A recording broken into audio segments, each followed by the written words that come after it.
Well, good evening, everybody. Thank you, Joe.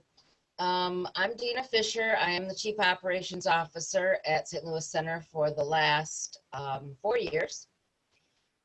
We have grown a great deal from being a children's program primarily, and now we even have a senior living facility where we are housing our residents that have been with us and are now 65 and older.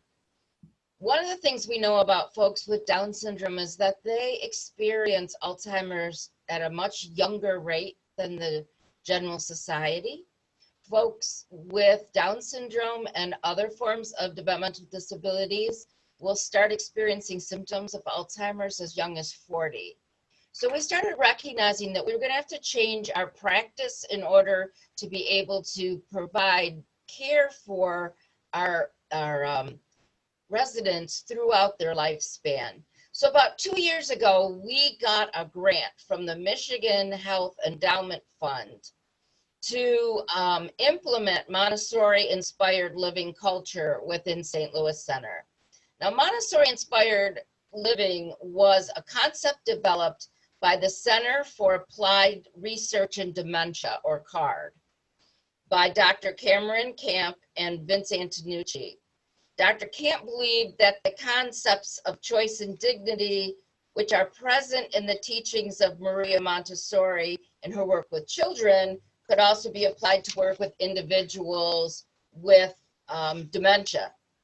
So they went ahead and developed the 12 key principles to shape the way that we care for people with dementia, to be in line with the concept of choice and emphasize the abilities that they have rather than the capabilities that they've lost. The grant we received was an attempt to see if the concepts that Dr. Camp has shared all around the world with organizations and caregivers for people with dementia, to see if it could translate into work with people with IDD, intellectual developmental disabilities, and dementia as well. And after 2 years, we are very happy to say that we have seen significant changes in the way that we are able to address our residents and been able to move from a hotel perspective, hotel being that we take care of the people, to a home perspective, which is the perspective where we care for each other. And it's not a matter of hotel staff taking care of the people that stay in the hotel, but of a family that takes care of each other. So we're going to talk a little bit about what we've been able to do here at St. Louis Center and how we've been able to implement those 12 key points of Montessori-based dementia programming.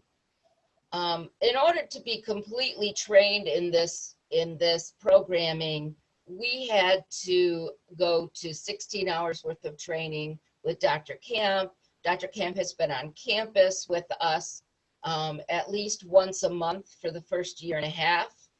Then, of course, COVID hit, and we had to switch to doing Zoom trainings with him, which were not near as effective or fun, but you know, we all did what we needed to do. And then last week, he was able to return to us for his very first visit after the COVID crisis was resolved enough that he could come back on campus. And we were so excited.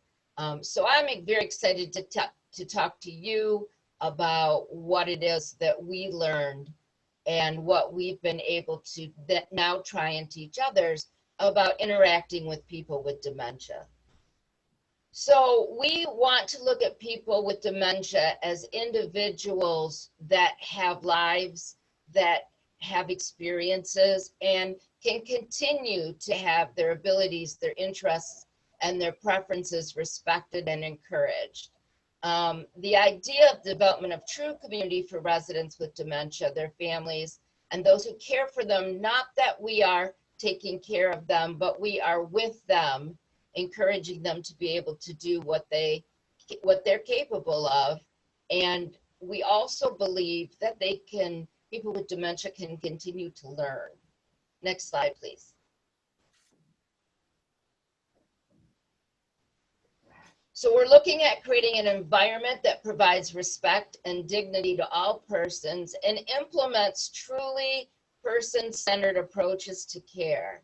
It looks at what the individual can already do and then builds on that. Next slide, please. Next slide, Christina. Okay, so just a quick bit about dementia. A lot of people know a lot about dementia already, so I'm just going to do a quick overview. Dementia is not a disease. It's a word that describes an impairment, a memory loss that impairs daily functioning. There are 60 different causes of dementia, probably more than that. Dementia that can be caused Lewy bodies, Huntington's disease, Parkinson's, certainly long-term abusers of alcohol and drugs will experience some form of dementia sometimes.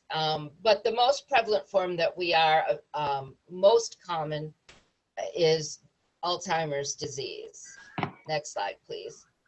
Certainly Alzheimer's disease is what we experience most often at St. Louis Center because of the high proportion of our residents that have Down syndrome and other forms of IDD that lead to this. These are some symptoms, behaviors that will start increasing. Memory loss and confusion, anger and aggression, anxiety and agitation, depression, hallucinations, wandering, suspicion and delusions, repetitive questionings, and sleep disturbances are very common in folks with Alzheimer's. Next slide, please. So, how can you tell? There are some early signs of Alzheimer's that you see often in folks with IDD as young as in their 30s.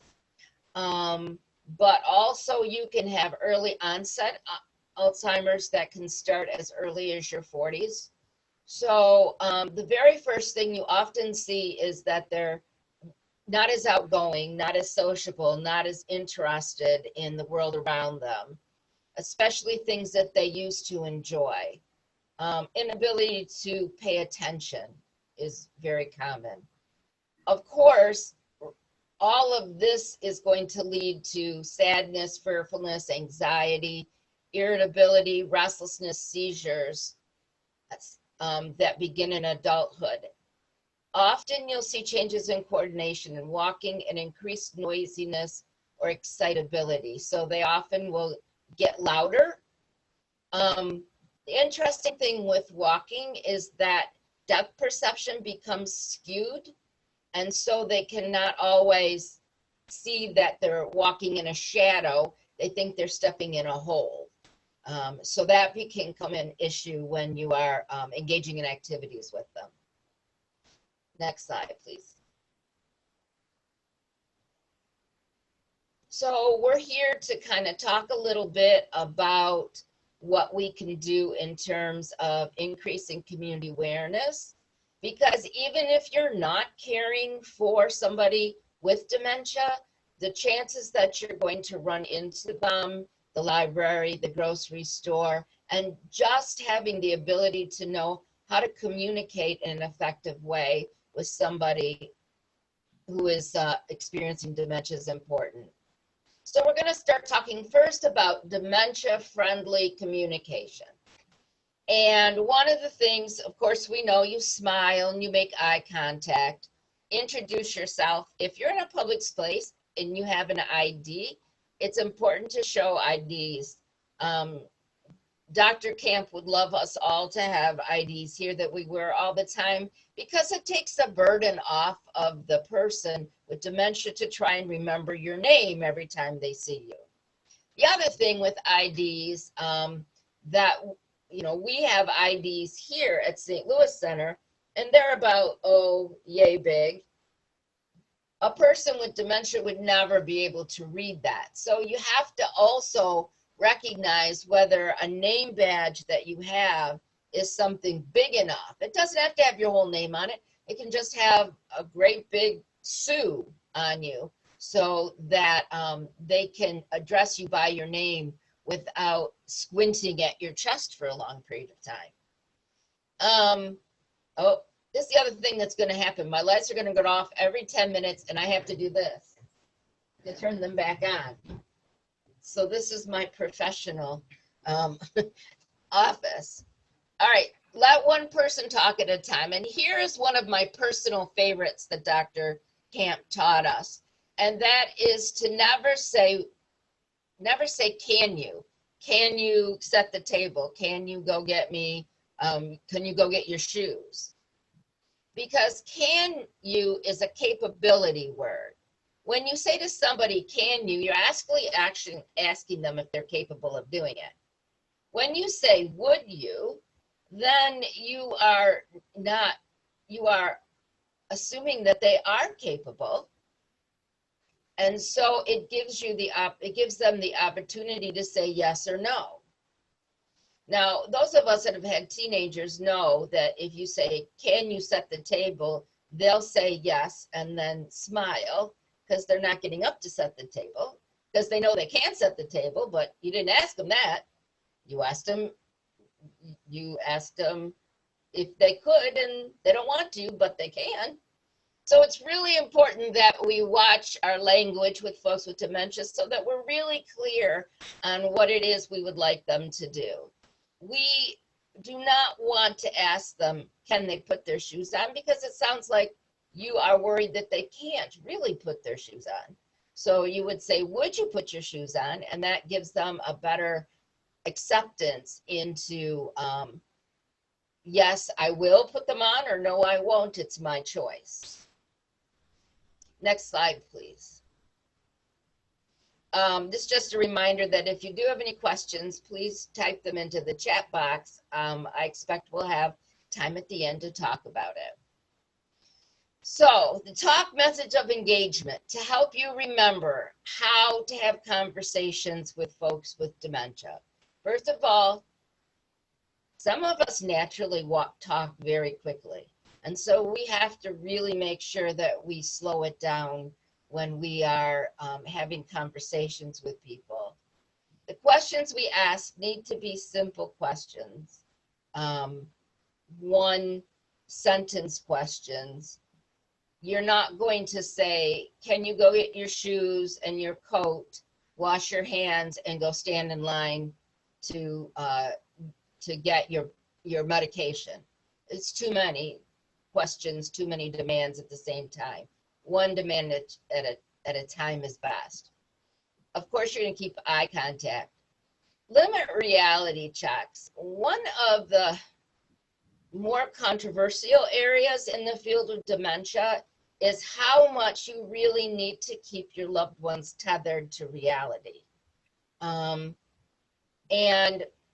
the way I have looked at it is, if I forgot that my dad died, and somebody reminded me my dad died, and I didn't know he had died because I didn't remember it, I'm going to grieve that my father died every time you remind me that he died.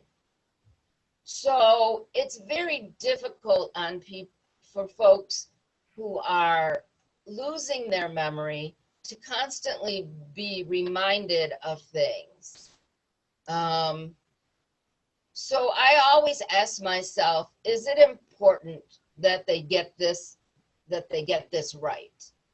So if my dementia patient wants to call me Amy, he can call me Amy.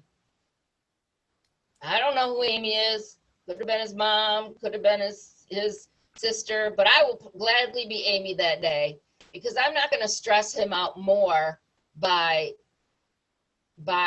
telling him that he's wrong, and then he has to deal with that too. So, you know, if my dementia patient wants me to be his sister that day, or he thinks I'm his mom, that's okay. It may not, there are things that you have to do for reality checks that are safety and health issues. And of course, those things you have to be more firm about. Like, you know, Dad, you need to take a shower today. Well, I just took a shower yesterday. All right, I'm not going to say, no, you didn't take a shower yesterday. I'm going to just say, I just need you to take a shower today. Let's hurry up and take a shower, and then we can have some tea and a cookie or something. Something that he would be happy to do. Watch Blue Bloods. Okay, next slide, please. So now we're going to talk about the 12 principles for caregivers. And we're going to talk a little bit about what, again, these were all originally designed for children, but also became obvious that in many areas, when we started caring for our dementia, our olders, our seniors, that we started taking care of them instead of being with them. So we're going to talk a little bit now about what those principles are. So an activity should have a sense of purpose and capture interest. Now that sounds pretty obvious, but in the world of caregiving, and again, I've been in it a while, if I have a basket of laundry and I hand it to my resident, she folds the towels, she's accomplished something, I thank her. First, of course, I ask her if it's okay with her, would she like to, would you like to fold the towels? Yeah, that's great, fold the towels. Now, that's a sense of purpose, captured her interest. Now, what we used to do in the bad old days was take that basket of towels and bring it out 15 minutes later and dump them out and have them refold them all. Because the idea was we were keeping them busy, not that the activity should have really any sense of purpose. I'm glad that we are over those days, but there are things that that we did thinking that they were a good thing to do that we are learning a little different. The next thing we want to do is invite the person to participate. How we have done a lot of this at St. Louis Center is by recognizing that a lot of the work that we used to do for our residents can actually do with us. So even simple things like we need to write a schedule on a whiteout board every day because our residents need a place to go and look and remember what they do next. And they have to look at it all day long to remind them what they do next. So they go to the whiteout board now, so I could have a staff fill out that whiteout board every day. And that would be fine. But it's much more inclusive to invite one of the residents, would you like to help me fill out the whiteout board? And shockingly, a lot of them do. In our women's program, we used to assign chores. Everybody's got somebody sweeps the floor, somebody dusts, they all have little chores to do to keep them occupied. And it used to be the caregiver's responsibility to select the chores that each person would do. Well, we figured once we got through this training, we decided that was not giving people choice. It was not respecting their dignity. So we sat the ladies down with a list with a pie chart and paper clips. And each of the ladies had, no, not paper clips, clothespins. And each of the ladies had a clothespin with their name on it.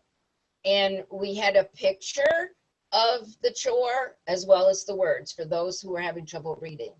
And the ladies would put their clothespin on their chore that they chose for that week. And it was amazing how when they chose their own chores, they were so much more likely to do them and so much happier about doing it. And then it got to the point where they were fighting over who got to do which chores because they all felt so useful. And part of this is my house that I keep clean. So I have to sweep the kitchen floor, and I don't feel like sweeping the kitchen floor this week.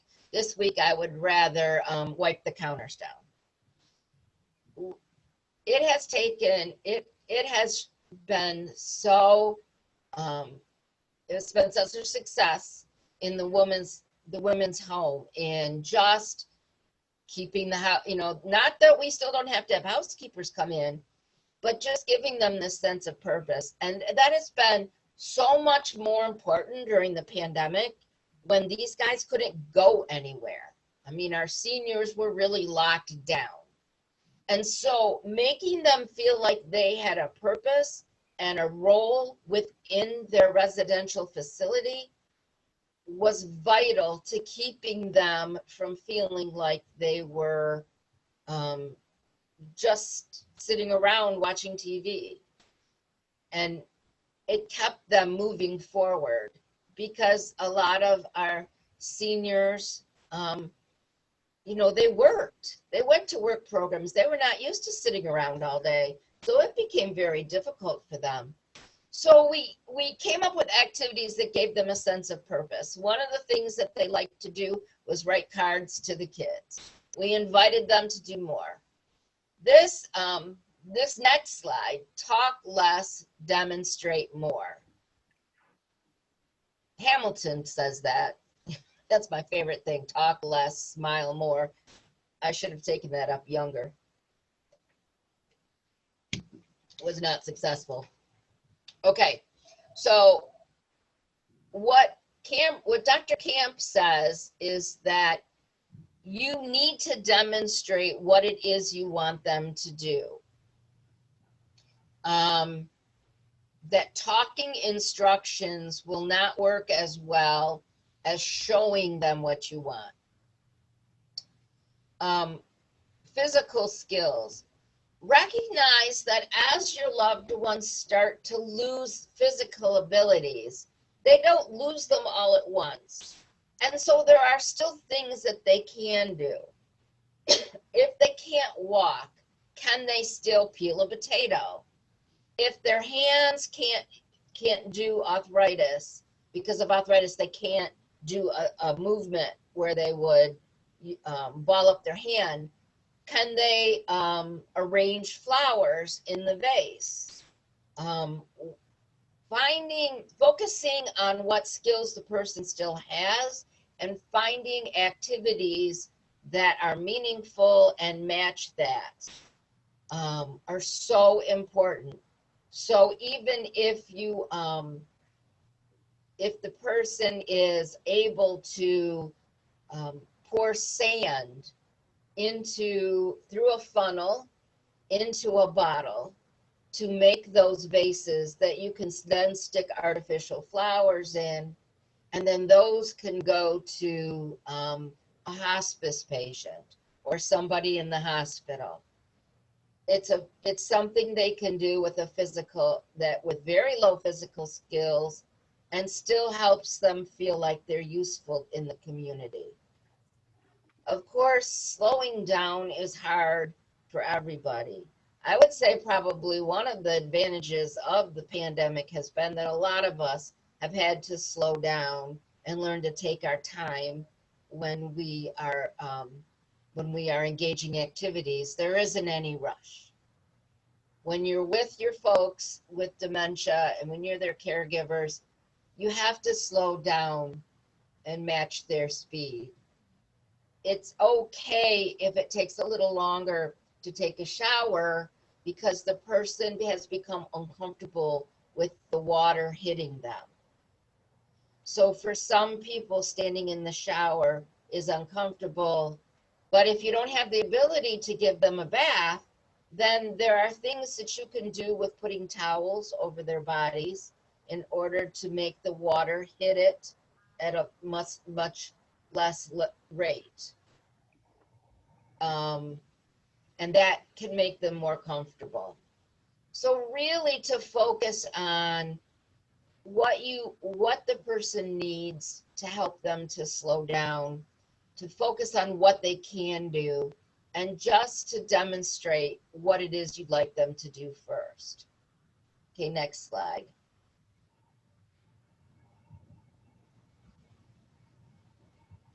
Use visual cues, hints, cues, or templates, and giving the person something to hold.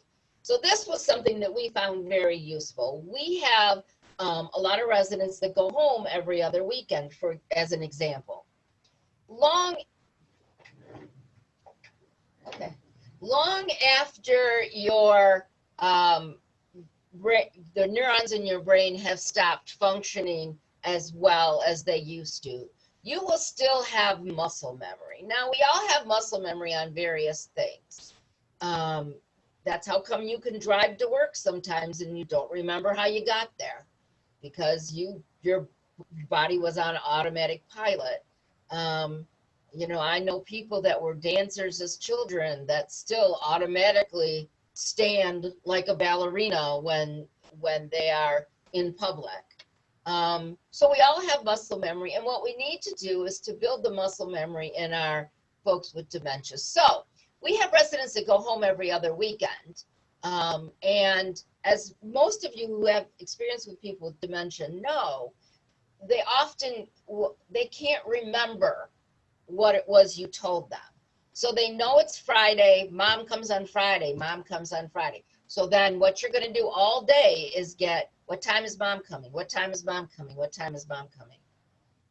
If you're caring for a loved one at home, it might be, you know, where's your spouse? Where's Joe? Where's Joe? All day long. They ask you the same questions over and over again.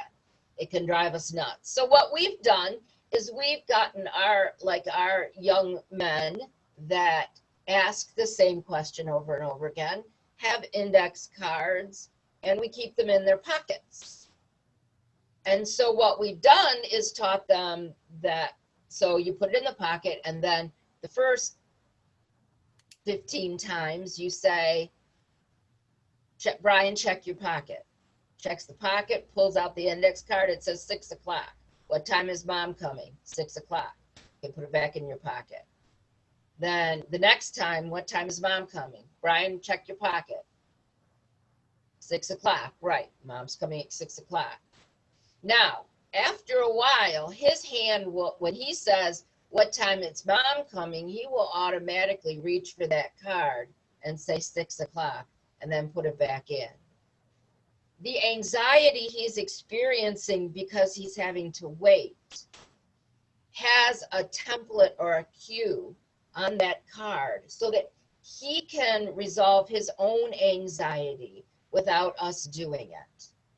So if you have a whiteboard that says Joe is at work and you say, Mom, let's go look at the board. What does it say? Joe's at work. Okay. Where's Joe? Mom, let's go look at the board. What does the board say? Joe's at work. Okay, Joe's at work. Then after a few times of walking her there, you say, what's it say on the board?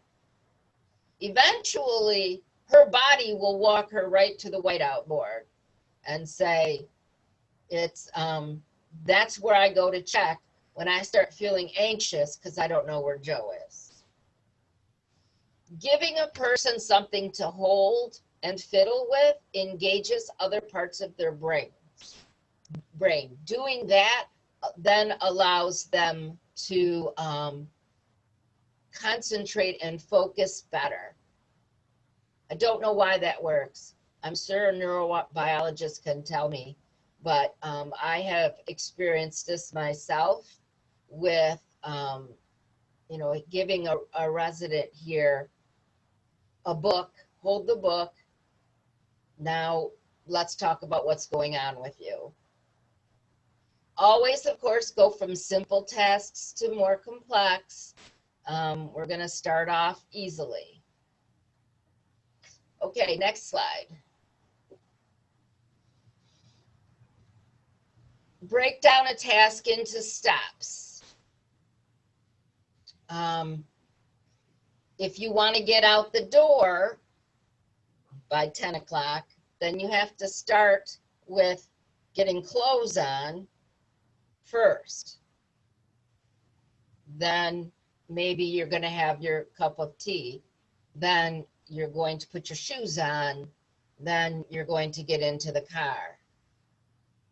Breaking it down like that is much easier for our individuals than saying, okay, get up, get out of bed, we have to go to the doctor, and expecting them to be able to figure out what they have to do between now and then. Concluding each activity by saying, did you enjoy this and would you like to do this again? We do that a lot in working in our with our residents here. You know, if we do a craft activity, or say St. Patrick's Day, when St. Patrick's Day was here, and you know, we had a special dinner, and then we the leprechaun came and passed out chocolate. We say after them, did you enjoy doing this and would you like to do it again? Some people don't want to do it again.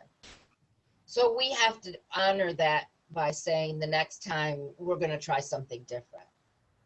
And remember, there's no right or wrong way to do things. You are trying to engage your loved ones in meaningful activities. And so there's not a way to fail at doing that. There's only a way to try and see if it works. And if it doesn't work, then you try something else. So the vital part of that is, what do we need to try next? We had our residents go to work, and we used to pack their lunches for them. So every day the kitchen would have, when they came down to go to the bus depot, their lunches would be packed, and they would pick up the lunch with their bag with their name and go. Well, as you can imagine, that resulted in a lot of food that got thrown away or wasted. But the bottom line was, even if it hadn't, it takes the element of choice away to treat an adult as if they were a young child. Even my high schoolers could pack their own lunch. So what we started doing in the morning is we set out the lunch items on the counter in the kitchen. And as the residents came down, they could pick up exactly what they wanted in their lunch and pack their own lunch. It seems like a little thing, but our residents were thrilled to be able to say, I want 2 sandwiches and 1 bag of chips, and I don't want that nasty ho-ho.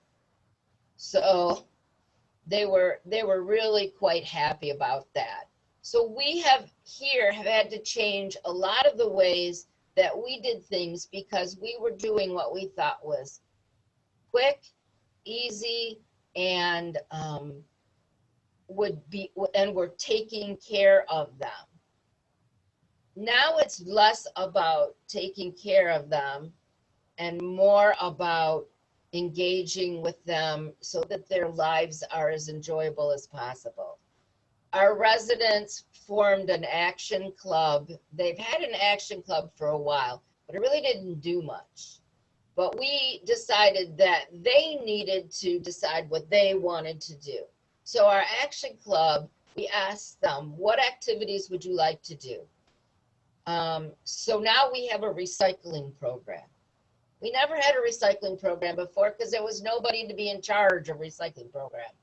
Well, guess what? We put the blue boxes out, and our residents are thrilled to take the blue boxes up to the recycling center and put them in the metal containers. And it's a great honor that they fight over to get to go take them to recycling. But they're contributing to the environment, and they know that, and they were very happy about it. The residents said they wanted to start a cooking club. Okay, so we're going to start a cooking club with individuals who are both intellectually developmentally disabled and suffering from dementia in a kitchen with heat and knives. Well, yes, we did. We started a cooking club with individuals with IDD and dementia in a kitchen with stoves and ovens and knives. And of course, supervision. But they are able to cook simple meals for themselves that before we just cooked for them and gave it to them and here's what you eat. Now they are involved in choosing their own menus. They're involved in making simple dishes, not necessarily every day or all the time, but at least once a month. The cooking club works with both. They have a group for the older individuals and a group for the kids that run a cooking club. A lot of things that we used to say we would never do because it was too dangerous. We have found ways to make safe for our residents to engage in. Next slide, please.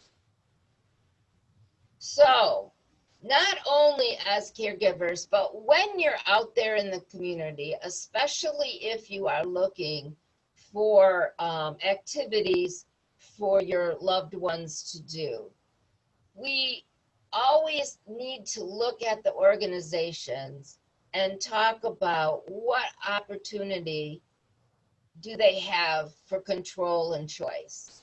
So if you're looking at an organization, this is where we started. Organize and prepare all the day-to-day activities for the client's participation. Determine the planned activity available to the client at the allotted time. So 2 o'clock is puzzle time. The craft lady comes at this time and this is the time you get to do crafts. We shifted into the client participates in some of the organization, preparation, and participation in day-to-day activities. So here's 3 or 4 activities that we can do in the next week. Which ones do you want to do? All right, if you want to do this particular craft project, we have to collect up 12 pairs of scissors. So here's the box of scissors, count out 12 pairs. Planned activities are chosen to suit the individual client's interests. So we're working on it. Now, when our principals are fully in action, and we are working towards that very diligently. Our clients, our residents are invited to choose roles that align with their strengths, abilities to organize, prepare, and participate in day-to-day activities. So some of our higher functioning residents are in charge of deciding, we're gonna go for a walk, where do you wanna go? And so they not only choose which nature trail to walk on, or whether they wanna go a lap, or whether they don't wanna go on a walk at all, but they also, so Lisa's also responsible for getting the other ladies up and going with it, because she's a real leader. Clients are invited to be an active participant in planning the type of activities they would like to participate in. We had one resident that worked at U of M in the kitchen for many, many years. The pandemic shut her job down. So for months, she just was sitting around and she was very depressed. So we asked her, what would you like to be doing? She says, I want to work in the kitchen. Well, that was new to us because we'd never had a resident working in the kitchen. But she knew how to run the dishes through an industrial dishwasher because she'd done it for years at U of M. So we hired her. We pay her the same thing for those 2 or 3 hours a day she works to put the stuff in the dishwasher. She's happy as she can be. And we also have less people we have to hire because we're able to do that. Of course, all of the proper consents were got.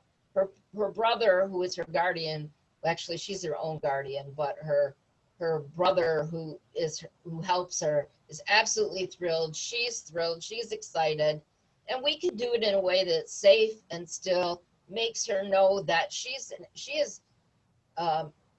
contributing to the St. Louis Center Society. Next slide, please. Caregiver chooses the entertainment and outings for the client. Okay, so today we're going to the library. The menu is determined by the caregiver, although we were always doing that. Now we sit down with the guys and say, here's a long list of places we could go. Which ones would you like to go to? The choice of menu is, I mean, we aren't a restaurant, but we are able to say, would you like spaghetti and meatballs, or would you like a meatball sub?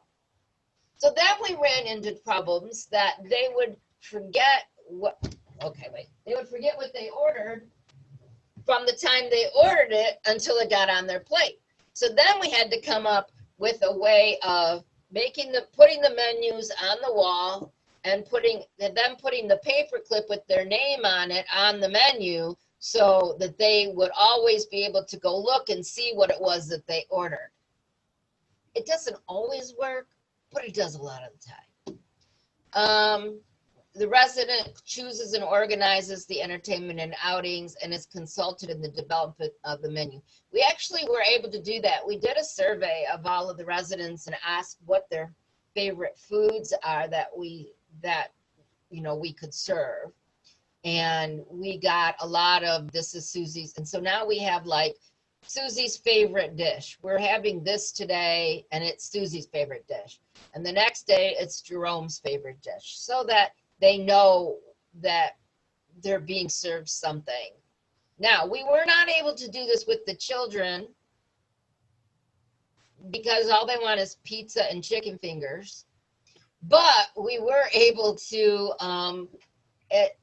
also include them in the development of a range of foods that they could choose from. Next slide, please.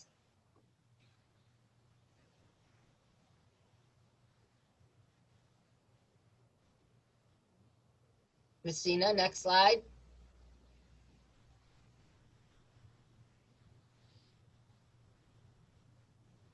Okay.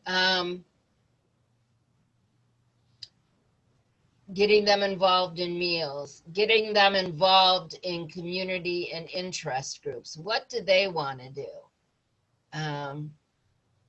So for a while, we had a gardening group. Then it got cold and they stopped doing that. It has been difficult during the pandemic to come up with enough things that they could be interested in and were still safe.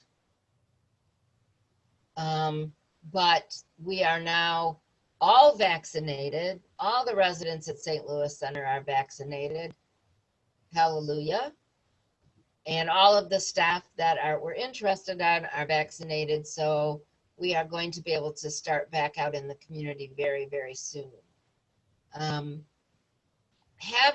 If you work for an organization that has a board, it's important that your board or your group of decision makers, let me put it that way, that your group of decision makers have the consumer's voice, the resident voice in what they're doing. When I worked with the library and I went through this training with them, we also had, the library was like, well, we don't know how to.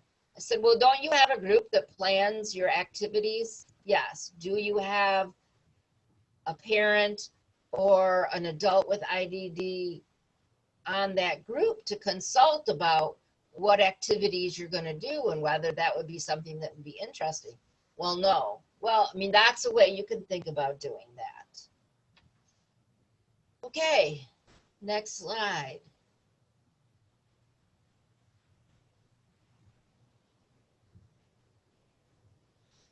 So we are pretty much at the end of the presentation, and I gave you a lot of information, I know, If you have any questions that you would like to ask me, please type them into the chat box.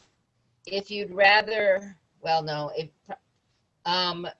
we are going to, we are going to send out a link with a survey on it that we would like you to fill out. And we would also, we will also send you the slide deck if you would like that. If there's any question that you have, anything I've said, or you need more clarification, or you don't know how it would work in your life, now's the time to ask. We've got about 6 more minutes.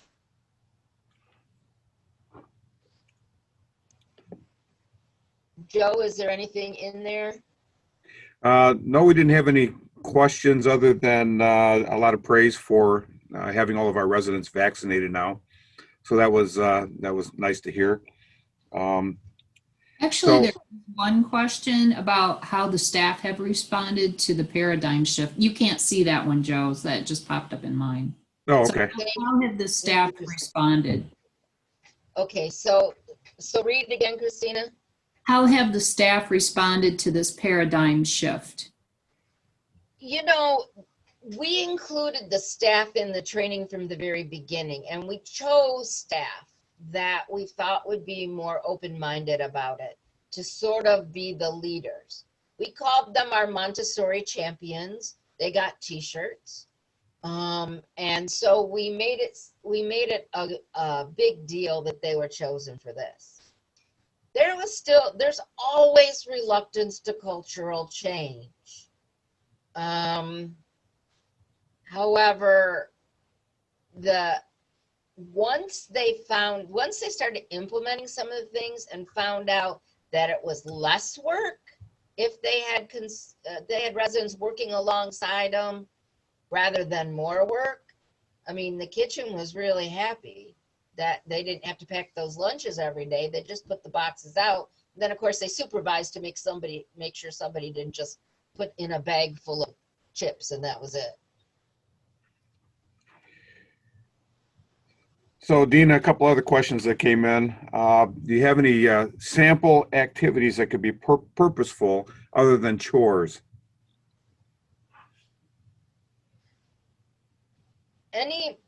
Anything that the person enjoys. So often it's a music related activity. Music of the person, whatever age the person is, the music that they listen to in their 20s is what often brings people back into, bringing them back in. So just singing, just reading out loud to each other. It doesn't have to be anything complicated. There are some specific activities that can be done that are found. You can find on the Center for Applied Research in Dementia, or CARD website. If you're interested in this topic and learning more, I really invite you to check out that website.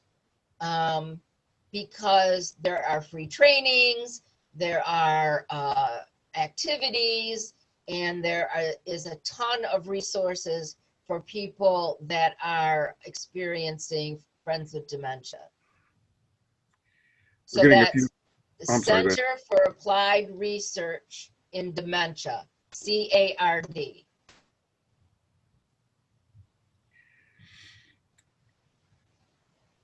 Deana, another person wants to know, I understand we can't give medical advice out, but somebody wants to know what meds are helpful for someone with Alzheimer's or dementia.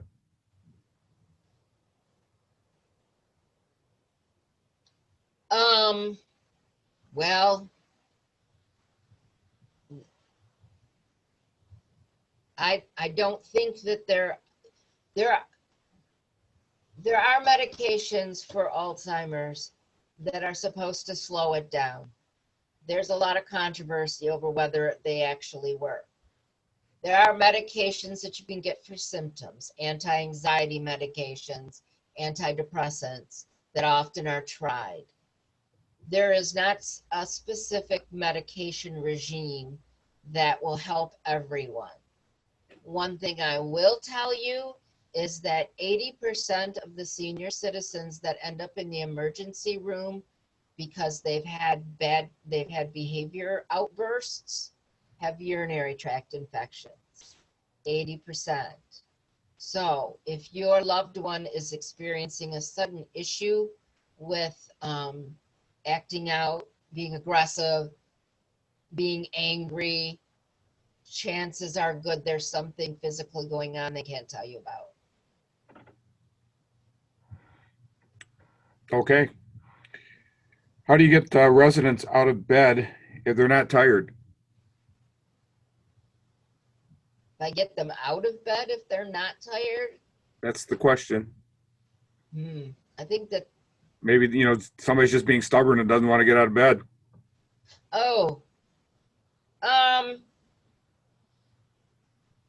Well, we try and make there be a really good, really fun thing for them to do that would make them want to get out of bed. If it's just they're in bed because they're stubborn, chances are they're bored, and they will get bored in bed. But if you have some activity that offers them something to do, they're more likely to get out of bed. The other thing is that structure becomes even more important as people start losing their memory. So, having a consistent time to get up and do something, it becomes even more important. So another person asks if, I think it's kind of an obvious answer, but are residents happier now being able to make their own decisions? And what's the difference between what was going on before and what's going on now in terms of their outlook? I think, well, one of the really cool things is that they're starting to ask more, like they expect to have choice now. So they're starting to say, I don't want to do this, I want to do this, and then we have to figure out a way around it. I think that our residents are pretty happy here anyway. I mean, I'm not going to lie, during the pandemic, everybody's been pretty miserable, but we're starting to see that corner, turn that corner. And I think that what we see is a lot of residents that have much more self-confidence because they see that we trust them. I mean, it's kind of hard. It's a little anecdotal. And we do have research assistants that have been working with us, but I don't have their final report yet. Okay. Another parent says that her daughter's dementia is a new experience for her. And along with the dementia comes several consecutive nights of no sleeping. Any ideas on how to assist her in relaxing enough to sleep? I think maybe that goes back to what we did early last year when we started the lockdown process. And I'll let you talk to that.